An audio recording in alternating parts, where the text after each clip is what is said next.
एक गांव में एक किसान अपने बेटे के साथ रहता था। किसान बड़े होने पर अपने बेटे को खेती के काम सिखाना चाहता था। उसका बेटा भी पिता के साथ बहुत खुश रहता और उसे हमेशा से ही खेती का काम करने का शौक था। एक दिन किसान ने अपने बेटे को समझाया, बेटा, आज से तुम्हें खेत में 1 महीने के लिए काम करना है। इससे तुम्हारे जीवन का अनुभव और सीखने को मिलेगा। बेटा बहुत खुश हुआ और खेत में काम करने लगा। वह अपने पिता से बहुत कुछ सीखने लगा।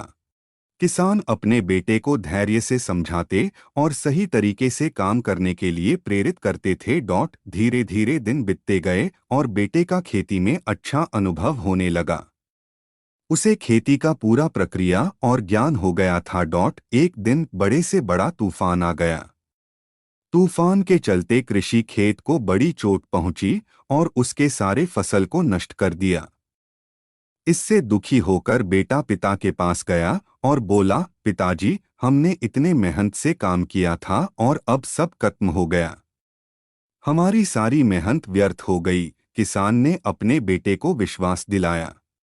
बेटा, किसान की जिंदगी में ये बातें आम हैं। कभी कभी हमें अनिश्चितता का सामना करना पड़ता है। हार मानने से बेहतर है कि हम आगे बढ़े और दूसरी बार और मेहनत से नए फसल उगाएं। धैर्य और सही दिशा में काम करते रहने से हम सफलता पा सकते हैं। बेटे ने पिता की बातों को माना और फिर से मेहनत करने लगा।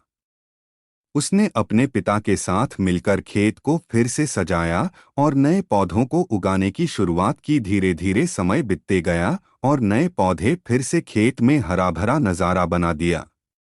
बेटे ने पिता से एक बार फिर सफलता पाई और खुशी से उसकी आंखों में चमक देखकर किसान भी बहुत खुश हुआ। इस कहानी से हमें यह सीख मिलती है कि जीवन में सफलता पाने के लिए हमें हार नहीं माननी चाहिए, बल्कि धैर्य और मेहनत से काम करना चाहिए।